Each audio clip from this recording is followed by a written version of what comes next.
Hello everyone, in this video I'm going to show you how to insert drive image in Google Slides. So if you want to insert Google Drive image in Google Slide, here's how you can get it done. The first thing you have to do is you tap on insert, then you tap on insert, then you scroll down to your mouse on image.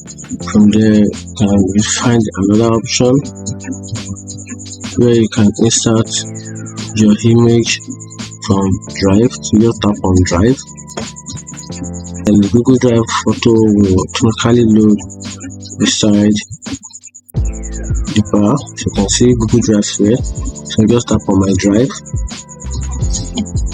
You can tap on my Drive, and you can see I don't have any, my folder is empty in Drive.